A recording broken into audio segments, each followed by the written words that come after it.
బెహ్రాన్లో చిక్కుకుపోయిన నెల్లూరుకు చెందిన మరియు ఆంధ్రాకు చెందిన సుమారు 120 మందిని జనసేన పార్టీ చొరవతో ఆంధ్రాకు తీసుకువచ్చిన వైనం సంతోషంలో బాధితులు. నెల్లూరు చెందిన మాజీ Sarvodaya college principal doctor Nirmal Kumar గారు ఇటీవల గల్ఫ్ దేశంలోని బెహ్రాన్ నగరానికి ఒక సమావేశ నిమిత్తమై వారి బృందంతో బాటి వేళగా తిరుగు ప్రయాణంలో యుద్ధంతో అక్కడే చిక్కుకుపోయిన నేపథ్యంలో జనసేన పార్టీ చొరవతో సుమారు 120 మందిని క్షేమంగా ఆంధ్రాకు తీసుకువచ్చారని, జనసేన పార్టీ ఇండియాలోని కాదు గల్ఫ్ దేశాల్లో కూడా జనసేన పార్టీ ఉందని, ఆపదలో ఉన్నాము అని తెలియగానే నెల్లూరుకి చెందిన వేములపాటి అజయ్ గారు మరియు పవన్ కళ్యాణ్ గారు జనసేన పార్టీ చొరవతో తమను తిరిగి ఆంధ్రాకు పంపడం ఆనందంగా ఉందని, జనసేన పార్టీ ఒక ఆంధ్రాలోనే కాక గల్ఫ్ దేశాలలో కూడా ఉందని వేములపాటి అజయ్ గారికి సమాచారం ఇవ్వడంతో ఆయన చొరవతోటి పవన్ కళ్యాణ్ గారి సహకారంతో బెహ్రాన్ లోని జనసేన పార్టీ నాయకులు తమకు అండగా నిలబడి తమ అవసరాలు చూసుకొని తమను క్షేమంగా ఆంధ్రాకు పంపడం తమకు ఎంతో ఆనందంగా ఉందని, తాము క్రిస్టియన్స్ అయినా సాయం చేయడానికి కులం మతం అడ్డం కాదని జనసేన పార్టీ నిరూపించిందని, తాము జనసేన పార్టీ వేములపాటి అజయ్ గారి సహాయాన్ని మరవలేనిదని,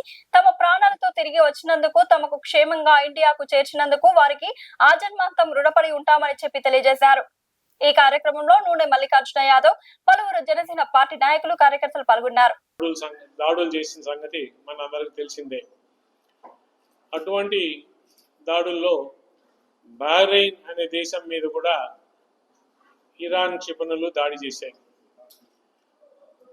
అటువంటి ఒక దాడిలో మన నెల్లూరుకి సంబంధించి టైటస్ నిర్మల్ ప్రసాద్ గారు నా పక్కన కూర్చోన్నారు. వారు వారి మిత్ర బృందం ఆంధ్రప్రదేశ్ నుంచి ఒక 25 మంది, అలాగే తెలంగాణ నుంచి ఒక 35 మంది, భారతదేశం మొత్తం మీద నుంచి కూడా ఒక 120 మంది ఒక హోటల్లో చిక్కుకోబోయారు. కరెక్ట్గా ఆ హోటల్కి ఒక 2 కిలోమీటర్ల దూరంలో క్షిపణి దాడి జరిగి 100 మంది చనిపోయారని చెప్పి వార్తలు వచ్చి వాళ్ళు చాలా కలత చెంది ఆ దేశంలో మనకు ఎవరు లేరు, మన పరిస్థితి ఏంటి అని చెప్పి ఒక WhatsApp message Titus Nirmal Prasad గారు నాకు పంపించడం జరిగింది. సార్, మేము ఈ విధంగా బహ్రెయిన్కి వచ్చాము, బహ్రెయిన్లో ఇరుక్కో ఉన్నాము, పలాని హోటల్లో ఉన్నాము, ఈ విధంగా ఒక క్షిపణి దాడి మాకు 2 కిలోమీటర్లే జరిగి చాలా మంది చచ్చిపోయారని చెప్పి వార్తలు ఉన్నాయి, మేము గందరగోళ పరిస్థితుల్లో ఉన్నామని తెలపడం వాట్సాప్ మెసేజ్ ద్వారా. అది తెలుసుకొని కొన్ని వివరాలు అడిగి మీరు ఏ ప్రాంతంలో ఉన్నారు, ఏ హోటల్లో ఉన్నారు, ఎంతమంది ఉన్నారు, ఇవన్నీ తెలుసుకొని ఇమ్మీడియట్గా నేను ఎక్స్లో ట్విట్టర్లో ట్వీట్ చేసి దాన్ని మన ముఖ్యమంత్రి నారా చంద్రబాబు నాయుడు గారికి, మన ఉప ముఖ్యమంత్రి వర్యులు పవన్ కళ్యాణ్ గారికి, అలాగే మన ఫారిన్ మినిస్టర్ జయశంకర్ గారికి, వీళ్ళందరినీ ట్యాగ్ చేస్తూ హోమ్ మినిస్టర్ అనిత గారికి ట్యాగ్ చేస్తూ ట్వీట్ చేసి ఇమీడియట్గా ముఖ్యమంత్రి కార్యాలయానికి, ఉప ముఖ్యమంత్రి కార్యాలయానికి ఈ సమాచారం అందించడం జరిగింది. వాళ్ళు ఇమీడియట్గా రెస్పాండ్ కావడం, దాన్ని ఆర్టీజీఎస్ అంటే రియల్ టైం గవర్నింగ్ సిస్టమ్ అనే ఒక సిస్టంలో దీన్ని పెట్టి ఎస్కలేట్ చేసి మన సెంట్రల్ గవర్నమెంట్కి దృష్టికి తీసుకుపోవడం.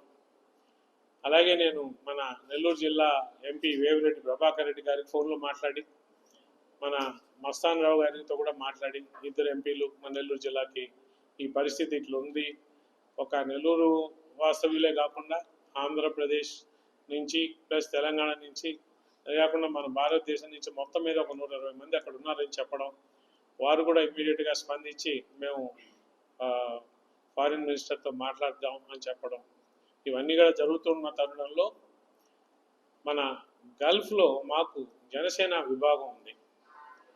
ఈ దుబాయ్లో జనసేన విభాగంలో బాగా పనిచేసే వాళ్ళు దాసరి చంద్రశేఖర్, వారి శ్రీమతి మంజుల, అలాగే ఉదయ అని ముగ్గురికి నేను కాంటాక్ట్ చేసి ఈ విధంగా బహ్రెయిన్లో మన టీం కాంటాక్ట్ నెంబర్లు ఏమైనా ఉన్నాయా, ఇట్లా చాలామంది అక్కడ బహ్రెయిన్లో ఇరుక్కో ఉన్నారని చెప్పగానే ఒక 10 నిమిషాల్లో వాళ్ళు బహ్రెయిన్ కాంటాక్ట్ చేసి, బహ్రెయిన్ నుంచి శ్రీనివాసరావు గారని చెప్పి వారు ఇంకా కొంతమంది టీం మెంబర్లు ఇమ్మీడియట్గా నాకు ఫోన్లో కాంటాక్ట్కి వచ్చి, ఈసారి ఇది ఎక్కడున్నారు మన వాళ్ళు, మీరు మాకు కొంచెం డీటెయిల్స్ ఇస్తారా అని చెప్పి నా దగ్గర నుంచి డీటెయిల్స్ అన్నీ తీసుకొని ఇమ్మీడియట్గా వీళ్ళని కాంటాక్ట్ చేసి ఆ రోజు నుంచి వీళ్ళకు అన్ని సౌకర్యాలు హోటల్లో ఉన్నా ఎటువంటి భయం లేకుండా వీళ్ళతో కంటిన్యూస్గా వీళ్ళని కలిసి వీళ్ళకి ధైర్యం చెప్పి AP NRT non resident Telugus అనే ఒక ఆర్గనైజేషన్ ఉంది, వాళ్ళు ప్రభుత్వంతో ఆంధ్రప్రదేశ్ ప్రభుత్వంతో అనుసంధానం చేసుకొని బహ్రెయిన్ నుంచి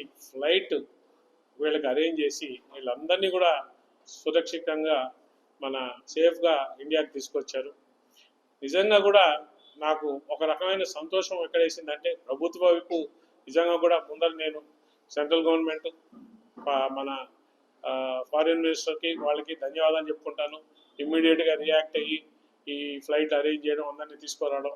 అలాగే మన ముఖ్యమంత్రి గారి పేషి, ఉప ముఖ్యమంత్రి గారి పేషి వాళ్ళకు కూడా మీ తరఫున ధన్యవాదాలు చెప్పుకుంటాను. ఎందుకంటే విషయం తెలవంగానే రెస్పాండ్ అయ్యి ఇది ఎక్కడ ఏంటి అని చెప్పి ఆ ఆర్టీజీఎస్ అనే దాంట్లో పెట్టించడం, దీన్ని తీసుకొని సెంట్రల్ గవర్నమెంట్ వాళ్ళ దృష్టికి తీసుకుపోయి వాళ్ళతో మాట్లాడడం, ఇవన్నీ కూడా చాలా చక్కచక్క చేశారు.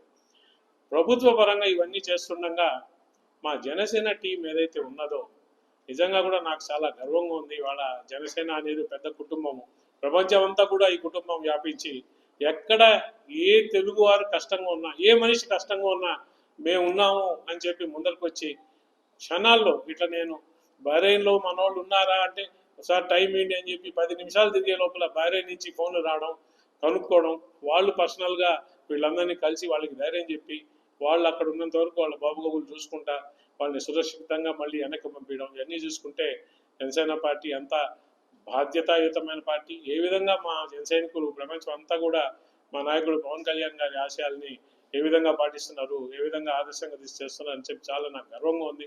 అందరికీ వందనాలండి. నా పేరు డాక్టర్ టైటస్ నిర్మల్ కుమార్.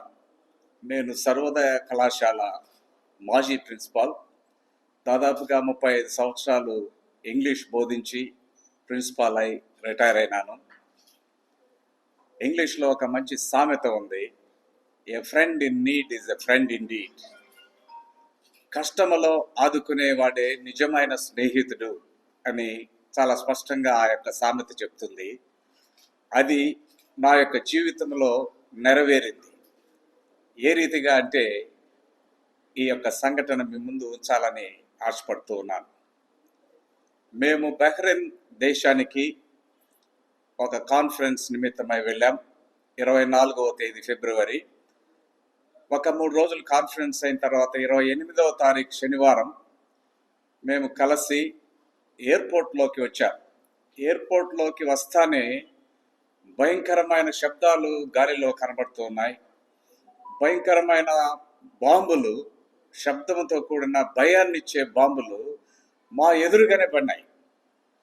కొన్ని అయితే మా ఎయిర్పోర్ట్కి ప్రక్కనే పడినాయి.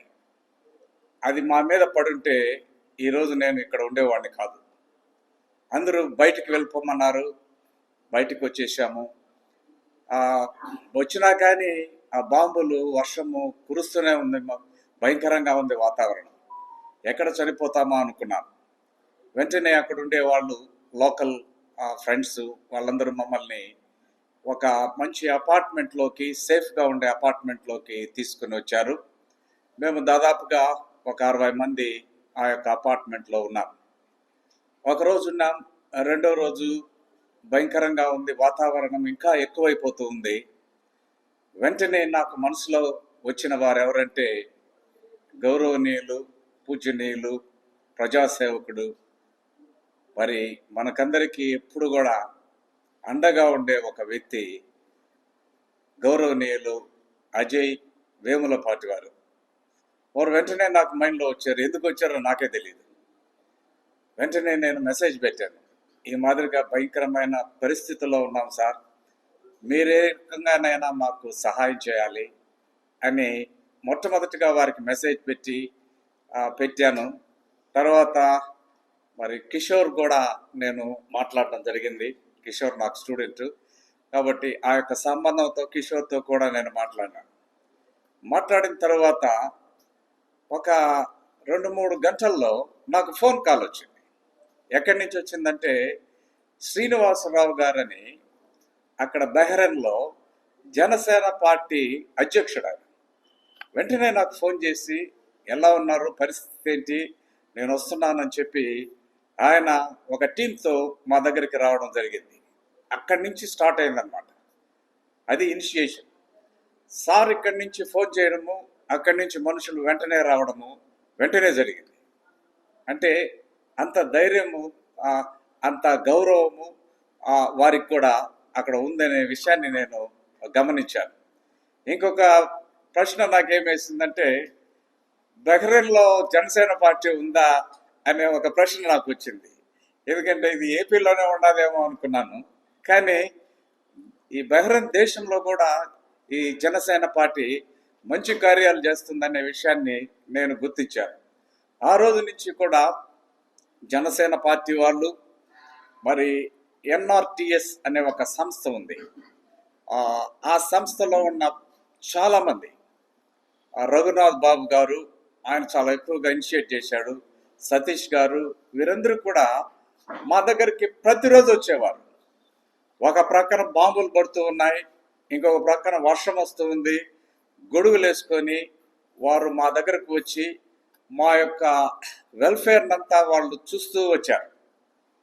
చాలా ఆశ్చర్యం వేసింది.